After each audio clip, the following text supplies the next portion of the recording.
Est-ce que tu rencontres des problèmes de sommeil? Si c'est le cas, cette vidéo est faite pour toi.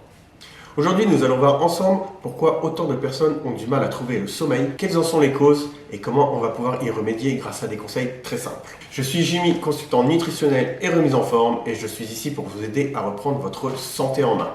On se retrouve tout de suite après le générique.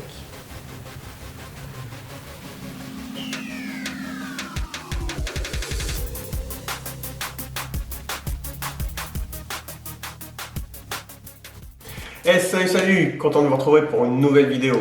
Avant de commencer, je voulais remercier toutes les personnes qui ont liké, commenté et partagé mes vidéos, mais aussi tous les nouveaux abonnés, ça fait vraiment plaisir. D'ailleurs, si vous n'êtes pas encore abonné, je vous invite à cliquer sur le bouton s'abonner et à activer la cloche de notification pour ne louper aucune vidéo. Et si vous recherchez un coaching personnalisé pour une perte de poids, une prise de muscle ou un programme sportif, vous pouvez retrouver toutes les infos dans la description. Maintenant, rentrons dans le vif du sujet. Pourquoi avons-nous autant de problèmes de sommeil? Pourquoi avons-nous un sommeil aussi agité?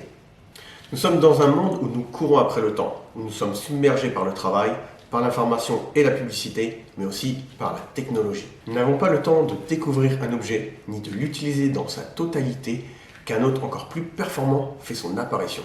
Le stress, les soucis, les angoisses font que notre cerveau n'arrive même plus à se déconnecter. Saviez-vous que nous ne pourrons survivre plus de 14 jours sans dormir? C'est pour cela qu'avoir un sommeil réparateur est primordial pour votre santé. Mais qu'est-ce qu'un sommeil réparateur? C'est un sommeil qui permet de se sentir en forme dès le réveil. Si vous vous sentez fatigué dès que vous ouvrez les yeux, de mauvaise humeur, susceptible tout au long de la journée, c'est que vous n'avez pas assez bien dormi, à la fois en termes de quantité que de qualité de sommeil. Pour être réparateur, le sommeil doit être suffisamment profond. Et c'est au cours des 3 premières heures que le corps récupère le plus de la fatigue physique comme nerveuse. Pourtant, de nombreuses personnes souffrent d'un sommeil léger.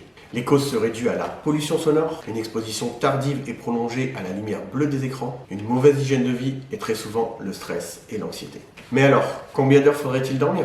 Les besoins sont différents d'une personne à une autre et varient en fonction de l'âge. Un enfant aura besoin de 10 à 12 heures de sommeil, un ado plutôt 8 à 10, tandis que la moyenne se situe entre 7 et 9 heures pour un adulte. Malheureusement, selon les études réalisées, un tiers des Français dormiraient moins de 6 heures, ce qui n'est pas sans conséquence sur la santé. Le manque de sommeil est associé à un risque plus élevé d'obésité, de diabète de type 2, d'hypertension et de pathologie cardiaque. Ce manque de sommeil s'explique de différentes manières. Le travail de nuit, plus d'heures de travail et le temps passé devant les écrans. Voilà ce que l'on peut dire sur le sommeil. Nous allons voir ce que l'on peut faire et mettre en place pour réussir à améliorer son sommeil.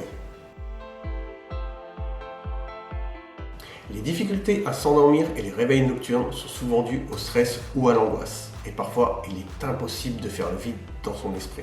Pour se mettre dans de bonnes conditions de sommeil, il est primordial de se mettre en situation de calme et de tranquillité.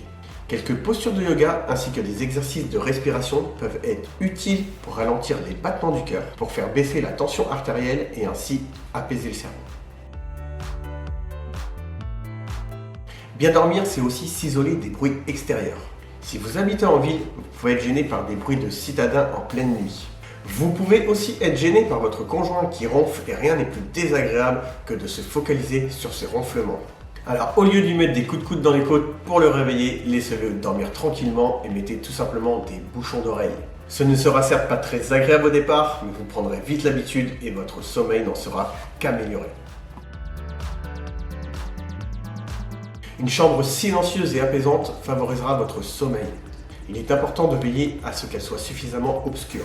Essayez de vous protéger des lumières extérieures et des lumières émises par les appareils électroniques, car même les yeux fermés, la lumière peut passer à travers les paupières et perturber la sécrétion de mélatonine, l'hormone essentielle à la régulation circadienne du sommeil. Sachez également que la température de votre pièce doit se situer aux alentours de 18 degrés pour des conditions propices à une nuit réparatrice. Les écrans de smartphones, ordinateurs et autres tablettes émettent une lumière bleue pouvant venir perturber le sommeil. Ayez les bons réflexes et coupez les écrans minimum 2 heures avant d'aller vous coucher. Si votre téléphone ne vous sert pas de réveil, laissez-le en dehors de la chambre. Sinon, passez-le en mode avion, vous ne serez pas perturbé par les notifications ni tenter de l'utiliser. Sinon, vous pouvez aussi lire un livre, cela apaisera votre esprit et facilitera l'endormissement. De nombreuses études ont démontré qu'une activité physique modérée et régulière améliore le sommeil profond et diminue les symptômes d'insomnie. Cependant, ne faites pas d'exercice intense trop près de l'heure du coucher. Privilégiez plutôt une activité douce qui favorisera la détente du corps et de l'esprit, comme le yoga ou le stretching. L'alimentation peut vous aider à retrouver un bon sommeil. Passé 15 heures, mieux vaut éviter de consommer du café, du thé, des sodas et de l'alcool. Ces boissons excitantes fragmentent le sommeil et altèrent sa qualité. Il est également conseillé de manger léger 2 à 3 heures avant d'aller se coucher, ce qui facilitera la digestion et évitera les lourdeurs d'estomac. Sachez que ce que vous mangez aura un impact direct sur la qualité de votre nuit. Et voilà, je vous ai donné 6 conseils simples à essayer d'appliquer si vous avez des problèmes de sommeil. N'hésitez pas à les mettre en place et à les adopter dans votre quotidien.